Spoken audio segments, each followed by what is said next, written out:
What is up, bros and broettes? I'm Inkslasher, and today we're going to be doing another episode of Black Ops 3 5 Things. Now, this one's a lot different. We've never done one exactly like this. What this one is we are going to be looking at 5 secret rooms in Call of Duty Black Ops 3. Now, if you don't know what these are, essentially they're rooms that the game developers created for one reason or another. Sometimes they're for when you look through a window so it's aesthetically pleasing. Other times, they may have wanted to have the room there, but then got rid of it because it didn't work with the flow of the map. Essentially, every one of these things is just a glitch and a way to get into these rooms, and sometimes it gives you an advantage in a map, but most of the time it just shows you a really cool place that the developers created but isn't necessarily normally accessible throughout the game. So really, these are just glitches, let's be honest, but there's some pretty cool secret rooms out there, and I thought that I'd show you 5 of them today. If you want to see more of these, if you want to see more of these secret rooms, it is possible for me to show you them. All I need is to know that you want to see them. So the way to show me that you want to see more of these videos is by hitting that like button. Let's see if we can get over 5,000 likes. We'll do more of these, and maybe we'll even do some of these in Infinite Warfare. But alright, so the first 3 secret rooms we're looking at today are all done the same way. So what you have to do is you have to use 3 specific score streaks. You have to use a dart, you have to use a Hellstorm missile, and you have to use a Talon. You also have to use a Semtex grenade. Then, in this order, this is how you get this to happen. So, first of all, you throw the dart drone and quickly switch your score streak to your Hellstorm. Before you start flying the actual dart drone, you have to call in your Hellstorm. What this will do is it'll call in your Hellstorm while your dart is flying in a specific direction. Make sure you threw the dart in a direction where it's not going to hit any buildings. Have the Hellstorm land on top of yourself and kill yourself. You'll know you've done this correctly if, when you've killed yourself, you are all of a sudden flying that dart drone again. Then just fly that dart drone until it explodes. Once it does, you'll spawn back in. When you spawn back in, throw a Semtex at the ground, and then call in the Hellstorm missile again, because you'll still have that same Hellstorm missile. When you call in the Hellstorm missile again, do not kill yourself. The Semtex will have already killed yourself. Just fly the Hellstorm off in a different direction wherever you're not going to hit anything. Once the Hellstorm hits the ground, what you want to do is quickly call in your Talon and start controlling it. You may have to rewatch that part a few times to get that fully because it's really hard to record this in theater mode. What I did here is I actually got the Lucario project to help me out with it. He was much better at it than I was. Anyway, once you call in that Talon, you will all of a sudden see your screen go blue and you won't actually be able to see where you're flying a Talon. This is where you'll want a friend to kind of help you out because he'll be able to direct you to drive that Talon wherever you want it to go.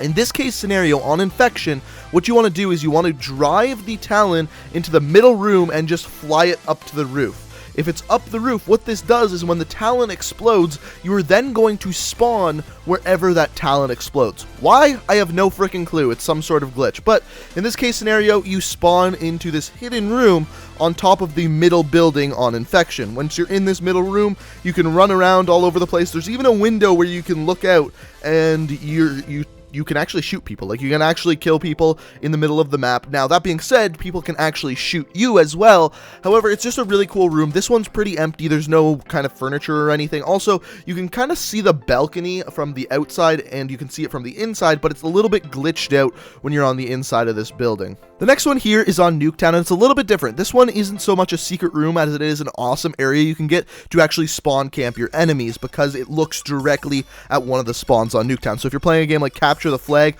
or Domination, you can very easily spawn trap people like this. Now, this room is, like I said, on Nuketown, and you have to get to it the exact same way using that method with the score streaks we talked about on Infection. So once you are flying that Talon and you can't quite see where you're controlling it, you're going to want your friend to navigate you to this area right here, within this like little garage area on Nuketown. Then again, you're going to want to fly up to the roof, and once the Talon actually explodes, you will spawn in right here. Now, this one's really glitchy. It's really, really glitchy. However, you are looking directly at the enemy spawn, assuming that that's where their flag is.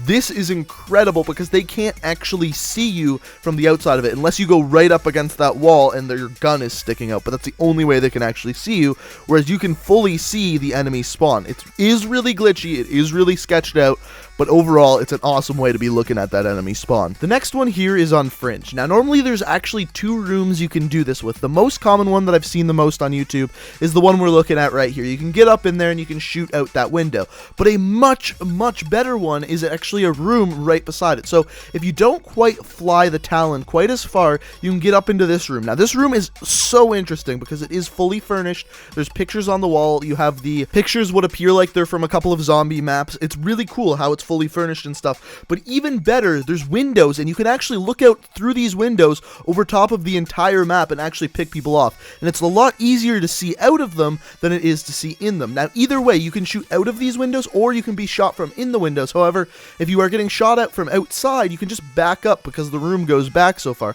It's a really awesome secret room. You can get kills with it.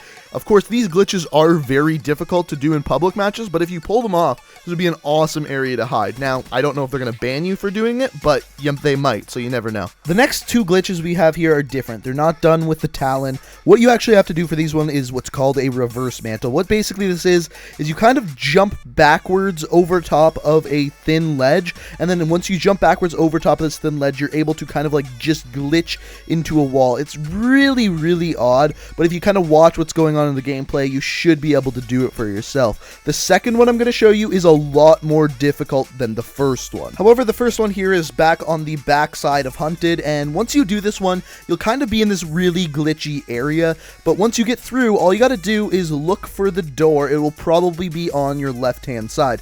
Then simply just jump into that door and you'll be in this room. Now, this may be a room you recognize. It may not be. It's fully furnished. It looks really cool. Kind of like a hunting safari kind of room. But this you're actually able to see from inside the house on Hunted through this like little cage. It's almost like a store. It's very cool. The fact that you're able to get in here and actually see everything that's inside this room as far as like stuffed animals or mounted animals, whatever you want to call them, is very cool. And it's definitely one of the most decorated secret rooms I've seen in Black Ops 3. And then the final one here is again on Hunted, and it's again one of the reverse mantle glitches. And what you got to do is see this ledge here, you just got to reverse mantle over this one. It is extremely difficult just because of the different levels of the terrain there, but once you actually do it, you get into one of the coolest areas in the game. You get into the monkey cage. Yes, there's this little monkey cage. You may never have noticed it on Hunted, but it's sitting there, and there's these little trees you can hide behind, and you can actually shoot people in the middle of the map on Hunted. It's probably one of the most useful secret room glitches just because you can see such a wide area, but at the same time you are pretty damn exposed. But it's really cool to actually be able to get into this monkey cage here. That is an area you never would have thought to be accessible. But guys, that is the 5 hidden rooms I've seen in Black Ops 3. If you want to see more of these, hit that like button, and if you enjoyed the video, hit that like button. Also, if you're new to the channel, you can always hit that subscribe button. I upload new Call of Duty videos every single day of the week, and if that's something you're interested in, you can hit that subscribe button down below. But thank you guys so much for watching. I hope you enjoyed. You can check out my Twitch, Twitter, and Let's Play channel, which I'm currently doing a Let's Play of Titanfall on. That link is down in the description. But thank you guys for watching, and until next time, peace out.